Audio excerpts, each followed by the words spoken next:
Good afternoon, everyone. How are you? My name is Michael Zuber, author of One Rental at a Time. And one of the things that I think about a lot is, okay, the landscape for investing is clearly changing.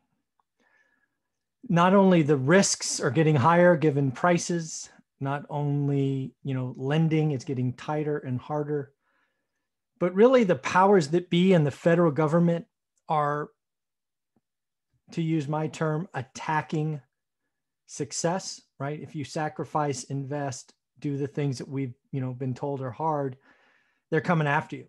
And, taxes are going up, capital gains, potentially the loss of 1031, stepped up basis. So I've been thinking about what happens next year. Fast forward to 2022. Let's assume everything happens. Higher taxes, 1031 gone, stepped up basis gone. How are the rich, the wealthy, the 1% going to act? And I think there's three scenarios we should talk about. There's one for stock in crypto. There's one for real estate, and there's one for cash.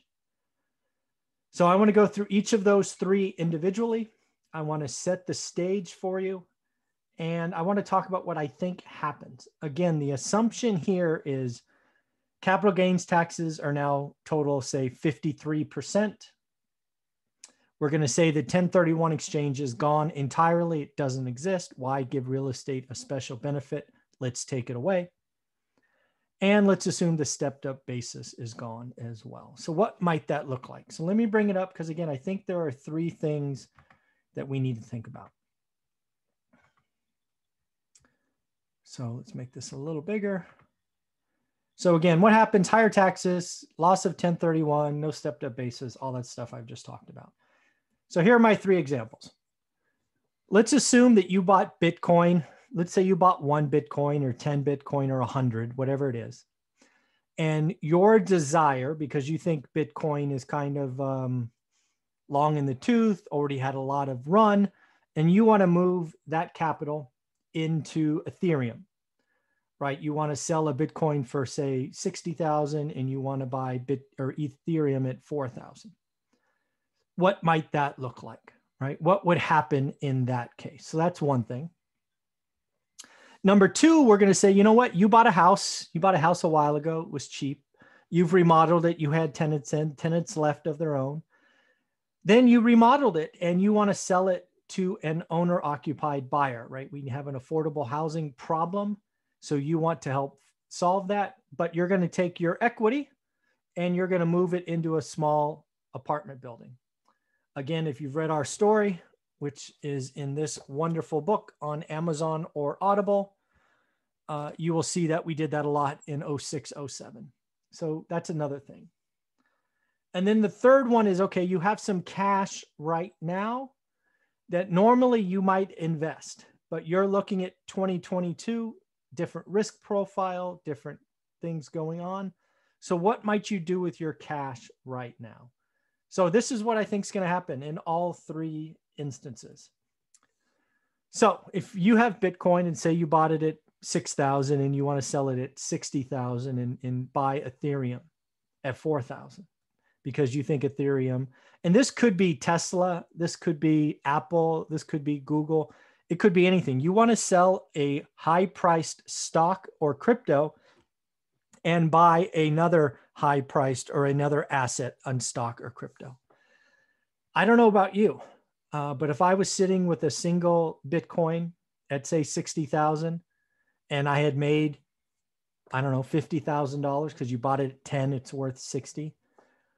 And your option is keep it or sell it and pay the government 53% of your gains and then buy Ethereum. So if you do the math simply, right, you bought it 10, it's worth 60, you have $50,000 gain. You sell it, you pay the government 26 grand, you keep 24 plus your 10, right? So you have 34,000. And then you go buy Ethereum. I don't know about you, but I would just keep Bitcoin. I would keep Tesla. I would keep Apple. I would keep Alphabet. I would keep any high flying stock. So I think what's going to happen in a lot of these is we're going to see a lot less selling. People that have huge gains, they're going to be like, set it and forget it. I will wait for the next administration or the one after that or the one after that. I am not keen on taking money that I invested after taxes, in essence, being taxed again. Certainly not at 53%. So in my case, I was lucky enough to buy Bitcoin sub 10,000, or no, just over 10,000. I won't be selling, even though I would love to move that capital into Ethereum. So I'm stuck. Number two, this is something that I have done and would look forward to doing again. But if the 1031 exchange is gone and I'm going to have to pay 53% gain on the tax on my, 53% tax on my gains, I will not sell my owner occupied houses and I will not buy distressed multifamily. So the first thing that happens is I won't sell my house so we don't help owner occupants. And second, I won't buy a distressed multifamily, thus increasing the quality of that asset. It'll just continue to be a slumlord property and eventually be torn down. So we are really going to have a bifurcation in real estate. People are just going to keep rental homes. They won't sell. Then we're going to have the small multis, the 5s, the 10s, the 20s. They're just going to be, because nobody will 1031 into them to take on that challenge. And then the big one, how do you deploy cash? Well, most rich guys that I know that have a pile of cash aren't eagerly deploying it right now. They're like, we're going to wait. Yes, inflation is real. Yes, yes, yes. But we don't know the rules.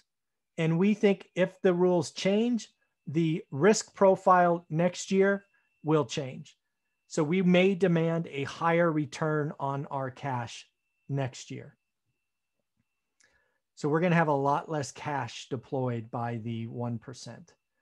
Again, this is very much the 1%, the rich, the wealthy, but they own most assets. Let's not be confused. They own more stocks. They probably own more crypto.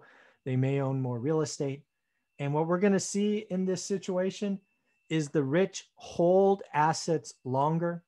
We are going to reduce transaction, and cash is going to be deployed differently in a very different kind of environment. So in the end, I think the tax changes come. I think Biden and his administration wants to attack the rich. The rich will just act differently. If you're going to tax gains, they just won't sell. You're going to change the tax profile, they will deploy their cash differently. So unfortunately, this means for most of us, there will be less single family homes for owners. The quality of, kind of that small multifamily may continue to fall apart because nobody 1031s in. And, there may be people that own Bitcoin or Tesla or high price stocks that just don't sell. Maybe they're comfortable paying 20%, but they don't want to pay 53%. So let me know what you think. Feel free to leave comments below. Again, this is for the 1%, the rich, the wealthy. But damn it, the rich or the wealthy own most of the assets, and they're just not going to sell. Thanks, everybody. Take care. Bye.